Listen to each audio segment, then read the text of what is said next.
नमस्ते प्रणाम। हम सब वैदिक उत्सव में हैं और आज एक खास ओकेजन है। बहुत सारी हमारी बहनें आई हुई हैं और एक कलाकार हैं ज्योति गुप्ता हम सब सॉरी हैं। उन्होंने एक बहुत सुंदर सीता की सहेलियों के साथ गौरी पूजन का बनाया है और प्रेरणा है हमारे साथ। प्रेरणा के दिखा दियो।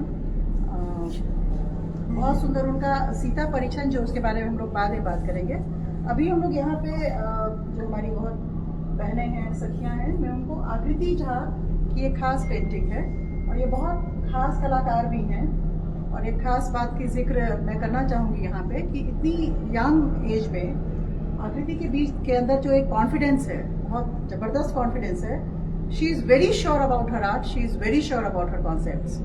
और मुझे लगता है कि अब एक नया फेज मधुबनी पेंटिंग में आना चाहिए after commercial success, which is the philosophical base of the art. और वो जो फिलॉसफी है आर्ट की और आर्ट क्या कन्वे कर सकता है, उसका जो पावर है, मेरे ख्याल से खास करके ये पेंटिंग उस बात को बताने में बहुत बड़ा एक उसका एक स्पेसिमेन कह सकते हैं, एग्जाम्पल कह सकते हैं। तो इन्होंने एक बार पेंटिंग पे थोड़ा हम लोग फोकस कर लें, दिखा देंगे पेंटिंग को।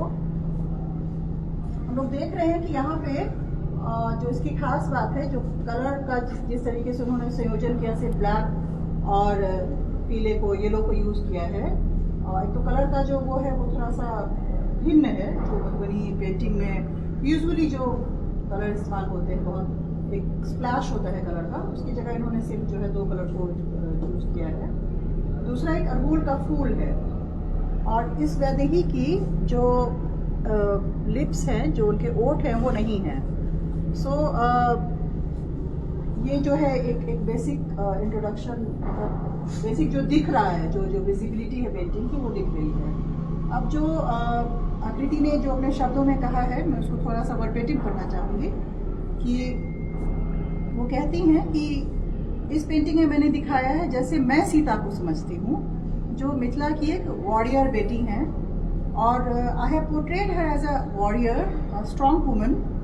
और स्ट्रेंथ को वैसा नहीं मानती हैं कि वो सिर्फ फिजिकल स्ट्रेंथ होता है, like men have physical strength. और वैसा नहीं मानती हैं कि जो ताकत होती है वो सिर्फ फिजिकल स्ट्रेंथ से आता है। And she believes a lot of mental strength, you know, which is being mentally strong. Then she says that Sita always have been someone जो अपने जन्म से लेकर के और अपने जो उनकी जब वो धरती में प्रवेश करती हैं, बहुत सारी बाधाएं और चुनौतियां उनके रास्ते में आती रहीं, पर सबको वो बहुत अच्छे से पार करती गई। उनका सबसे बड़ा स्ट्रेंथ है ये। उसके बाद वो कहती हैं कि जो राजा जनक उनको हमेशा सपोर्ट किया, मतलब उनके पिता ने उनको हमेशा उनका साथ दिया, which is a message to I think all the fathers जो सोसाइटल नॉर्म्स के बियॉन्ड जाकर के अपनी बेटी के साथ, अपनी बच्ची के साथ खड़े रहते हैं। और क्योंकि अगर पिता नहीं खड़ा रहेगा तो कौन खड़ा रहेगा, है ना। तो दूसरों से एक्सपेक्ट करना मेरे ख्याल से गड़बड़ है। और यहाँ पे इन्होंने 6 फेसेस बनाए हैं जिसमें ये दिखा रही हैं कि ये इन 6 चरित्रों का उनके जीवन में बहुत प्रभाव रहा। केकई को यहाँ ये दिखा रही हैं, फिर दिखा रही हैं राम को और ऋषि वाल्मीकि और हनुमान, फिर लक्ष्मण और धोबी। नीचे तो ये 6 पात्र को इन्होंने जैसे चयन किया है। केकई, मैं रिपीट कर रही हूँ, केकई, राम, ऋषि वाल्मीकि, हनुमान, लक्ष्मण और धोबी। तो इस तरीके से इन्होंने 6 पात्रों का जिनका उनके जीवन पे बहुत प्रभाव रहा। दूसरा कि वो आगे लिखती हैं कि मेरी सीता के ओठ नहीं हैं, she is without lips, which shows endurance of women living specially in Mithila. क्योंकि इनकी जो the silent power of suffering and sacrifice, वहाँ पे आप सब लोग अगर वाकिफ हो और थोड़ा सा सोशल मिलियू जो है, खास करके उस क्षेत्र का जहाँ से सीता आती हैं, तो एक साइलेंस की एक बहुत बड़ी भूमिका है, मौन की एक बहुत बड़ी भूमिका है और उसको बहुत अप्रिशिएट किया जाता है। और उसको बहुत ज़्यादा एक्सपेक्टेशन होता है लोगों का, स्त्री मौन ही रहे। मौन वैसे भी अच्छा समझा जाता है। तो थोड़ा सा यहाँ पे उसको रिवाइज करना चाहूँगी कि मौन सिर्फ स्त्री के लिए नहीं, मौन अदरवाइज भी जो है जीवन में उसका एक उच्च वैल्यू है, उत्तम गुण माना जाता है। जब आप बात पे नहीं बोलते हैं, कुछ बातों पे आप चुप भी रहते हैं। पर स्त्रियों से खास एक्सपेक्टेशन होता है कि वो good women should not be heard, they should be seen. तो ये जो एक एक्सपेक्टेशन है ये मेरे ख्याल से स्त्रियों पर काफ़ी ज़्यादा है, और ख़ास करके उस क्षेत्र में की जो एक सोच है, जो एक सामाजिक परिप्रेक्ष्य है, उसमें खास करके ये बात है। पर आगे ये कहती है कि जो उस सफरिंग और सेक्रीफाइस से एक साइलेंट पावर आता है।